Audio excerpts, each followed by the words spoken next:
following what's been going on lately, especially in the news, you would have noticed some rumblings, I guess, coming from the fishing industry here in Tobago regarding the increase of fish prices and some of the things that they've had to take on, the added cost of operation that has led to the threats of increased prices of fish.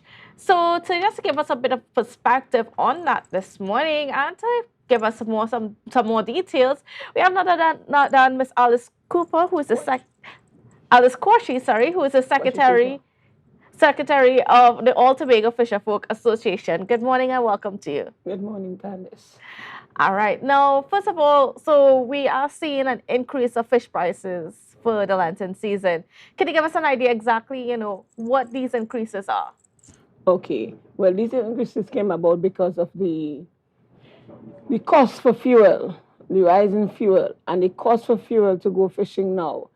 Just recently we had the oil company doing some exercise out there, and you heard fishermen complain about the damaging their fishing devices, and having them damage the fishing devices now, the fisher folk have to go further to catch fish, and having to go further, they have to bear the higher costs. Now, when you say further, like how far? Because like what was the traditional range? Okay. Yeah. As we would know, fishermen would go something like about 10 miles, 15 miles, and they would catch a lot of fish. Now, fishermen have to go like 35 and 40 miles to So get twice fish. the journey. Twice the journey, which would cost more fuel. One, two. When they had the fishing device further inland, now a fish device will attract the fishes. They will stay in that area. It is gone now, so the fishes will go. Another thing too, the oil companies are moving these rigs at nights with light. And if you know about fish would follow light. So they are following the rigs with the light and they are going further. So it creates more hardship on fisher folk here in Tobago. So, and then I know you all having concerns also with the increase of fuel. Yeah, well, the increase of fuel is a burden, and then we are not being subsidized as we are supposed to, because it's like 20 cents per liter. That is nothing. That is, a man going out there buying $700-800 in fuel to make a trip, getting 20 cents back on that. Candice, if we do the maths. That's And nothing. roughly, okay, I mean, just to break down, because, some people are saying, I mean, perhaps that increase is unreasonable. But of course, I know a lot of people also don't understand what it takes to be a fisherman now, or a fisherwoman. But,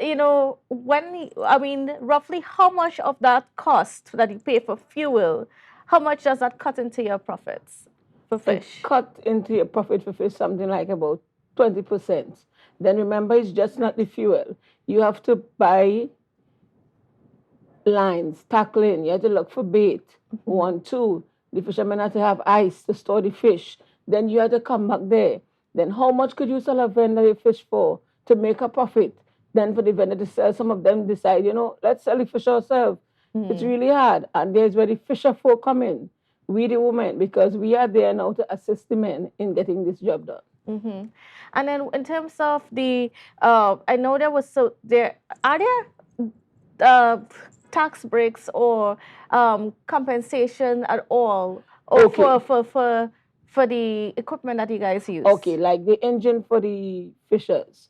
Okay, you buy an engine, you will get a tax break. But then they're telling you the engine you're supposed to buy is at a certain horsepower according to the size of your vessel. Then an engine at that horsepower can't carry the fishers the distance they would want to go fish and come back in time. So they will buy a bigger vessel and then they have no tax break on that bigger engine. They have no tax break on that engine. But then it costs more fuel and it's a heavier cost, operational cost. cost. Everything is just keep going up.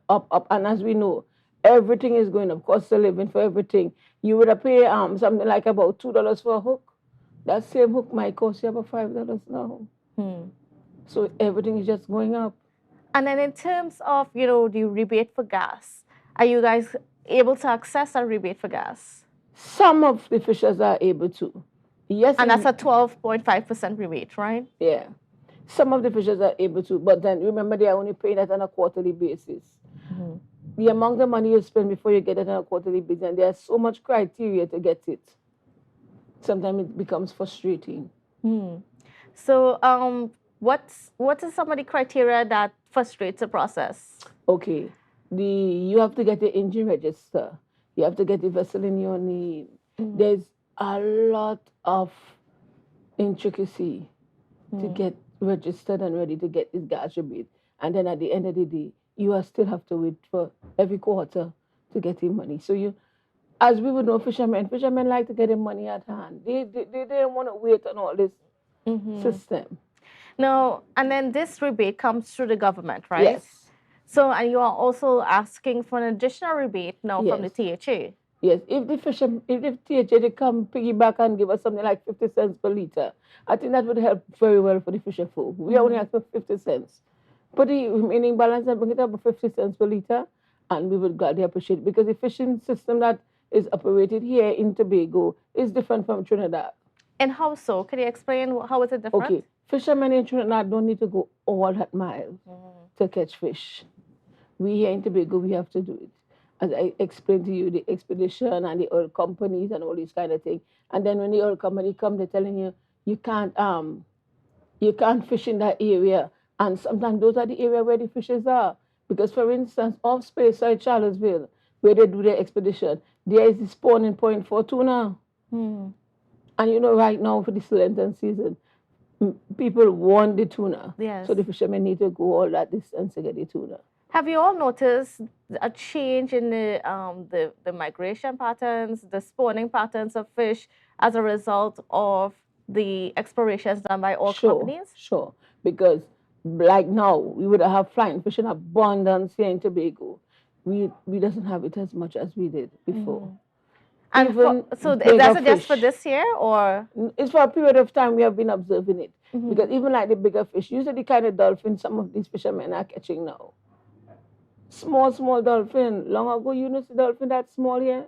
And then what would you say to those people that are out there saying that, some of your demands are unreasonable in terms of like the 50 cents rebate on liter of gas? Like how do you justify it against the critics? Okay. I believe that the critics need to be more knowledgeable about what's taking place. I think if they get to sit down and have a conversation and understand the cost that the fishermen have to bear to go fishing, they would understand why we are asking for that rebate, one, and to understand why the fish price would go up if...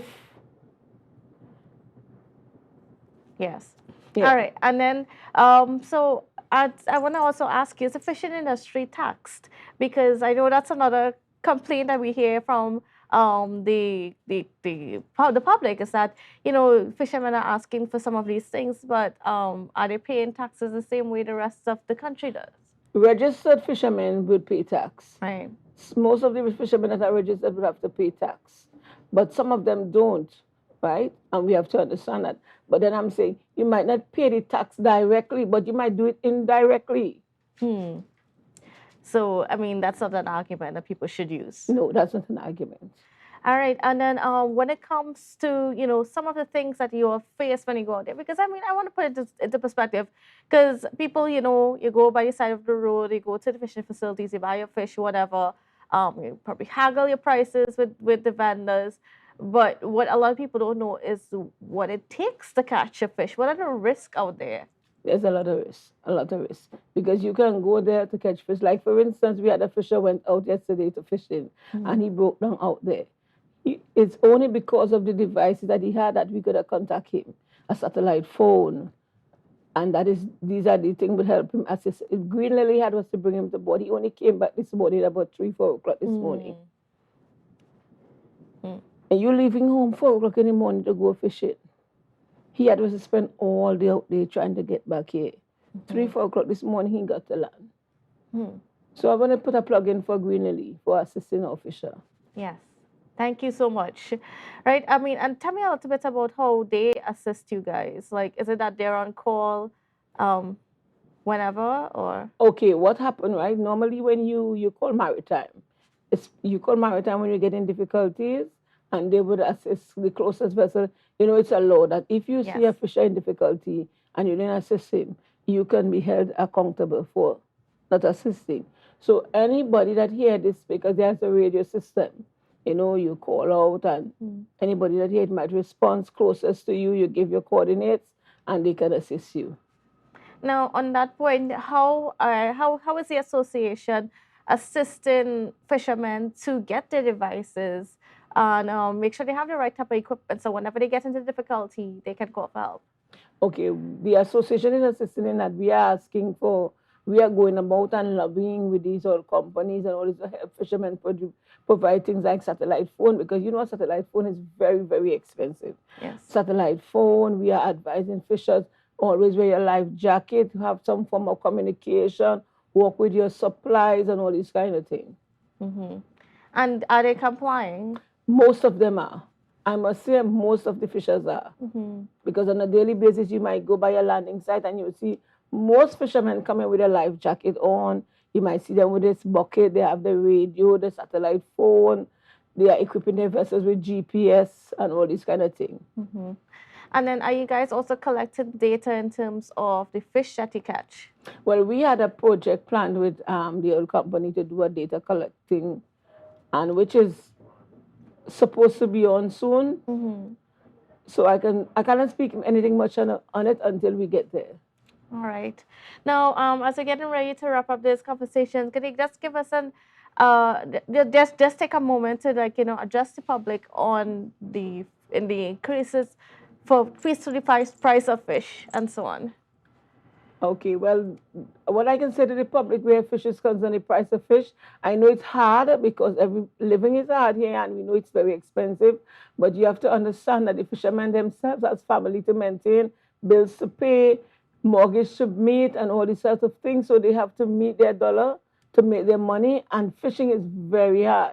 It takes a lot to catch a fish. And having to go all this distance are the reason why we are having having that increase in the fish prices right now. All right. I want to thank you so much for being on with us and giving us a perspective. What's going on in the area of fishing? I mean, of course, it's not just our men out there, our women are also out there fishing, and it's something that we need to recognize, especially now that, as we're celebrating International Women's Day later on this week. So thank you for that work that you guys do to make sure we can have healthy food on our tables. Okay, then thank you then, Candice. It was nice speaking with you. All right, great. All right, we also have a lot more coming up on the program, so please don't go anywhere.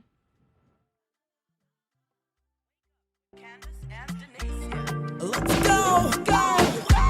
It's a brand new morning, rise up to a brand new dawning as the passion start to rise. The energy fill the skies. I say thanks for favor to wake up and hear me neighbor. 60,000 people strong.